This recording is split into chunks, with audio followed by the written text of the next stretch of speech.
नमस्कार दोस्तों, आज की इस वीडियो में हम बात करेंगे अस्थमा और अस्थमा से जुड़े टेस्ट के बारे में।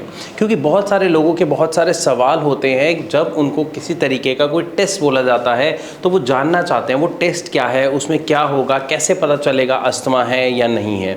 तो आज की इस वीडियो में हम डिटेल से बात करेंगे और जानेंगे अस्थमा से जुड़े सभी टेस्ट के बारे में। अगर हम अस्थमा की बात करते हैं तो एक सबसे कॉमन टेस्ट होता है एक्सरे, जिसके द्वारा आसानी से ये पता लगाया जा सकता है कि एक व्यक्ति के लंग्स में सूजन है या नहीं है, कोई ऑब्स्ट्रक्शन तो नहीं आ रही, यानी अस्थमा की समस्या है या नहीं। लेकिन एक्सरे के अलावा भी कई बार डॉक्टर और डिटेल में समस्या को जानने के लिए, समस्या की गंभीरता को जानने के लिए कुछ टेस्ट एक पेशेंट को एडवाइस करते हैं जो उन्हें कराने होते हैं। जैसे अगर हम नाम लें इसमें, तो एक सबसे बड़ा नाम आता है फिनो टेस्ट। अब ये फिनो टेस्ट होता क्या है मैं आपको समझाता हूँ। फिनो का मतलब होता है फ्रैक्शनल एक्सॉल्टेड नाइट्रिक ऑक्साइड। इस टेस्ट में क्या होता है, एक मशीन के द्वारा जब आप सांस छोड़ते हैं तो उसमें ये चेक किया जाता है कि आपकी सांस में नाइट्रिक ऑक्साइड का लेवल कितना है।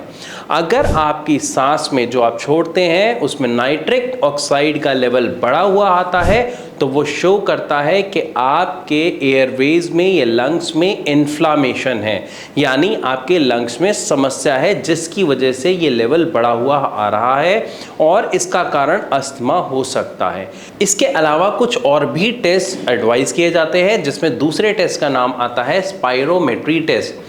स्पायरोमेट्री टेस्ट क्या होता है, एक छोटी सी मशीन टाइप होती है जिसमें कुछ बॉल्स होती हैं, उसके साथ एक पाइप जुड़ा हुआ होता है। उस पाइप से आपको हवा मारनी होती है, फूंक मारनी होती है। आपके फूंक मारने के लेवल से वो बॉल ऊपर हवा में उठनी शुरू हो जाती हैं।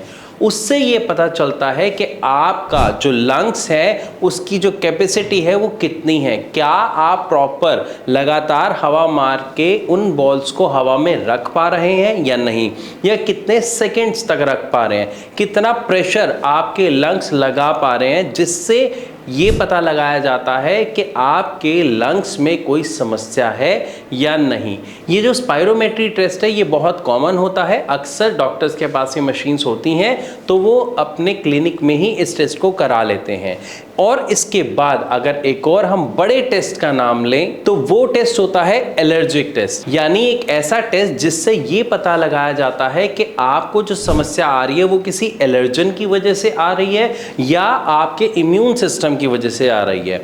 क्योंकि जो अस्थमा की समस्या है वो अक्सर देखी जाती है एलर्जी के कारण, चाहे आपको पॉलन ग्रेन से एलर्जी हो गई हो, किसी डस्ट पार्टिकल से एलर्जी हो गई हो, किसी धुएं, किसी केमिकल की वजह से आपको एलर्जी देखने को मिले, तो एक ये टेस्ट भी कराया जाता है। इसके अलावा एक और टेस्ट देखा जाता है जो बहुत कॉमनली डॉक्टर्स प्रिस्क्राइब करते हैं, वो होता है IgE और फेडा टेस्ट। अब ये क्या होता है, ये भी मशीन के द्वारा एक टेस्ट किया जाता है जिसमें अगर आपके IgE लेवल बढ़े हुए आते हैं लेकिन फेडा के लेवल बढ़े हुए नहीं आते हैं तो ये डायरेक्ट एक सिग्नल होता है, एक सिम्टम होता है कि आपके इम्यून सिस्टम में गड़बड़ है, यानी आपका इम्यून सिस्टम हाइपर एक्टिव होके आपके लिए समस्या क्रिएट कर रहा है।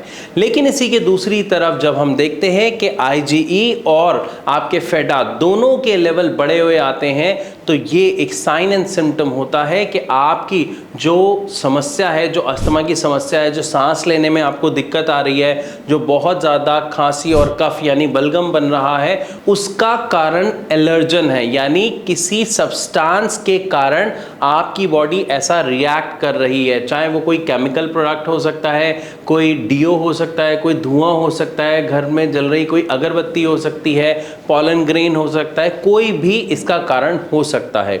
सो आम तौर पर जो मैंने आपको टेस्ट बताए, यही टेस्ट एक डॉक्टर के द्वारा बताए जाते हैं डिटेल से ये जानने के लिए कि सामने वाले व्यक्ति को अस्थमा है या नहीं है, और अगर है तो किस हद तक है।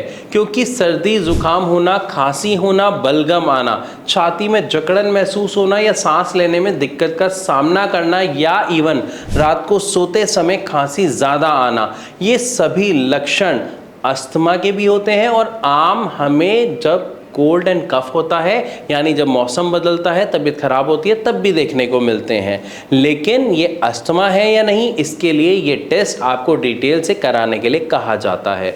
मैं आशा करता हूँ इस वीडियो के माध्यम से आपको अच्छे से समझ आया होगा कि कौन से टेस्ट का मतलब क्या है और कैसे पता लगाया जाता है। फिर भी अगर आपका कोई सवाल है तो आप अपना सवाल हम तक कमेंट के द्वारा पहुंचा सकते हैं। इसके अलावा और अधिक जानकारी के लिए आप नीचे दिए गए नंबर पर अभी कॉल करके भारत होम्योपैथी के डॉक्टर से डायरेक्ट बात कर सकते हैं। वीडियो अच्छी लगी हो तो लाइक करें, ऐसी और वीडियोस के लिए चैनल को अभी सब्सक्राइब करें। मिलूंगा अपनी अगली वीडियो में, तब तक के लिए नमस्कार।